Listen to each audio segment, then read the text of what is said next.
Good morning class. Hindi लोक भारती 10वीं कक्षा में आपका स्वागत है। पाठ 3 बहारे हमदर्द। इसके लेखक हैं घनश्याम अग्रवाल। घनश्याम जी का जन्म 1942 अकोला महाराष्ट्र में हुआ। घनश्याम अग्रवाल जी की रुचि अध्ययन काल से ही लेखन में विकसित हुई। आपने आपस की प्रत्येक स्थिति का घटना में हास्य ढूंढकर उसे धारदार व्यंग में ढालना शुरू किया।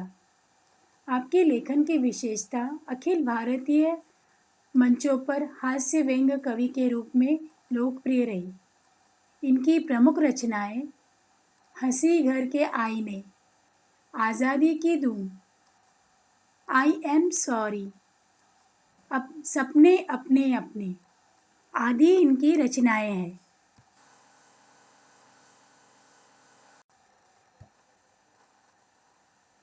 बहारे हमदर्द पाठ के माध्यम से घनश्याम जी ने हमें बताने का प्रयत्न किया है कि किस प्रकार व्यक्ति की दुर्घटना के बाद वो उस पर क्या बीतती है, वो क्या सोचता है, वो हमें इस पाठ के माध्यम से बताने का प्रयत्न किया है।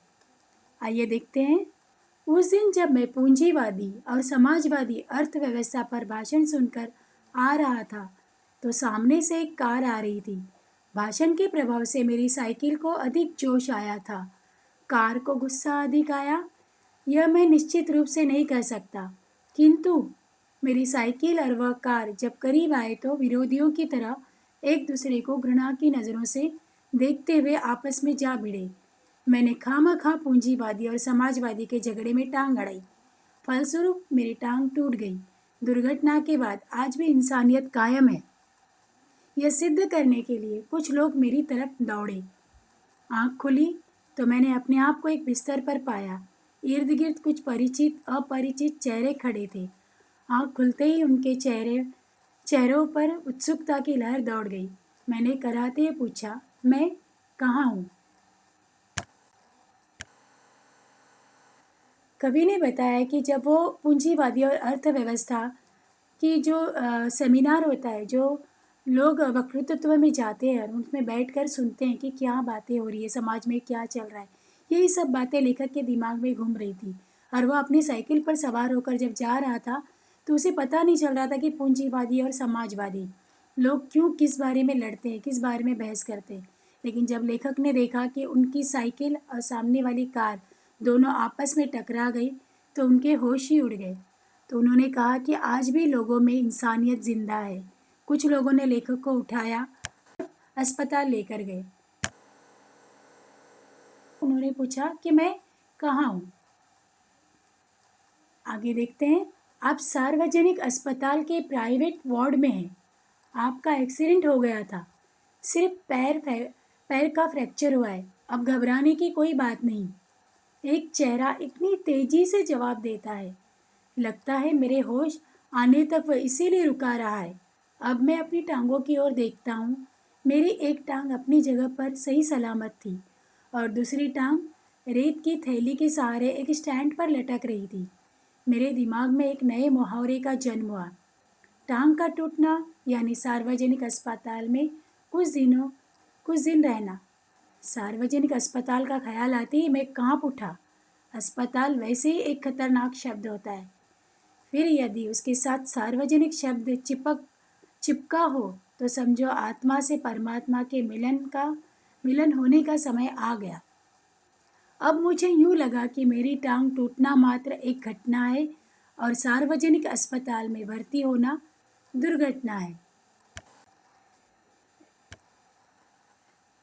लेखक जब अपने परिचित लोगों से पूछते हैं कि मैं कहाँ हूँ तो लोग कहते हैं कि आप एक सार्वजनिक अस्पताल के प्राइवेट वार्ड में हो। सार्वजनिक अस्पताल यानी गवर्नमेंट हॉस्पिटल के प्राइवेट वार्ड में हो, जहाँ पर आपको कोई भी कभी भी मिलने आ सकता है। भले अस्पताल दवाखाना जो है सार्वजनिक हो, लेकिन जो वार्ड है वो प्राइवेट है। लेखक का माथा ठनक गया। उन्होंने बोला कि मन में मुहावरा गढ़ लिया कि एक्सीडेंट होना यानी सार्वजनिक अस्पताल में भर्ती होना। लेखक की एक टांग तो सही सलामत थी और दूसरी टांग में फ्रैक्चर था, लेखक ने अपने आप को एकदम असहाय पाया और बोला कि लोग उनके मिलने का तांता अब बनना शुरू हो जाएगा।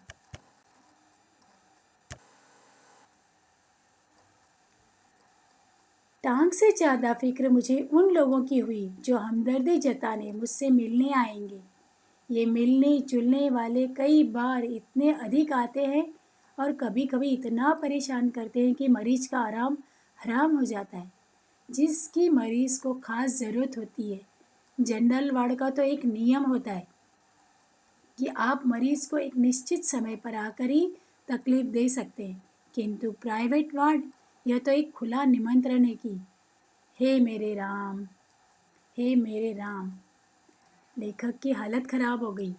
टांग से ज़्यादा फिक्र उन्हें उन लोगों की हमदर्दी जताने से हुई जो उनसे मिलने जुलने आने वाले थे। लेखक ने मन में सोचा कि अब आराम करना तो हराम है।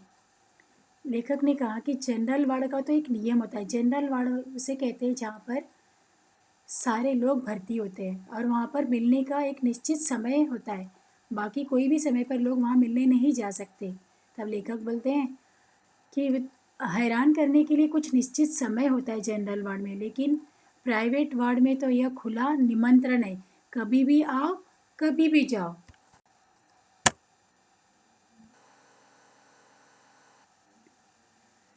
परिचितों, रिश्तेदारों, मित्रों, आओ, जब जी चाहे आओ, चाहे जितनी देर रुको, समय का कोई बंधन नहीं।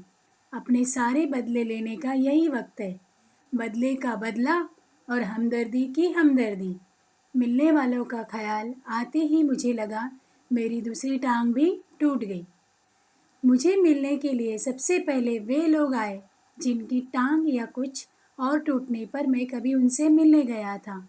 मानो वे इसी दिन का इंतज़ार कर रहे थे कि कब मेरी टांग टूटे और कब वे अपना एहसान चुकाए। इनकी हमदर्दी में यह बात खास छिपी रहती है कि देख बेटा, वक्त सब पर आता है। लेखक कहते हैं कि उनके परिचित, उनके रिश्तेदार, मित्र सब जब जी चाहे तब आ सकते हैं। उन पर मिलने के लिए समय का कोई बंधन नहीं। ऐसे ना लेखक के दिल में दर्द हो रहा था कि वो खुद करा रहा है तकलीफ से, कितना दर्द है उसको, लेकिन फिर भी लोग मिलने बार बार आ रहे हैं, कभी भी आ रहे हैं। ये नहीं सोचते कि मरीज़ है, उसे आराम करने देना चाहिए, लेकिन किसी के दिल में ये ख्याल नहीं आता। लेखक बोलते हैं, सोचते हैं कि शायद ये लोग है ना मेरे टांग टूटने का ही इंतज़ार कर रहे थे, क्योंकि एक वक्त ऐसा था कि जब लेखक उन लोगों को मिलने गए थे, जब वे लोग कोई कारणवश बीमार हो गए या कोई और तकलीफ हुई, किसी वजह से अस्पताल में भर्ती हुए, तो लेखक उन्हें इंसानियत के नाते मिलने गए। लेकिन लोग उनसे मिलने के लिए एक कर्ज उतारने के जैसा होता है कि वो मुझे मिलने आया तो मैं उससे मिलने जाऊंगा। ये सोचकर लोग अब उनसे मिलने आने लगे। ये एहसान चुकाने के लिए लोगों की हमदर्दी में एक खास बात छुपी रहती है। देख बेटा, वक्त सब पर आता है। लेखक ऐसा कहना चाहते हैं कि लोग, उनकी नज़रें बता रही है कि देखो वक्त सब पर आता है। कल मैं अस्पताल में भर्ती था, आज तुम हो। अब इसके आगे का जो लेसन है, आगे का जो पार्ट है, हम अगले वीडियो में पढ़ेंगे। धन्यवाद।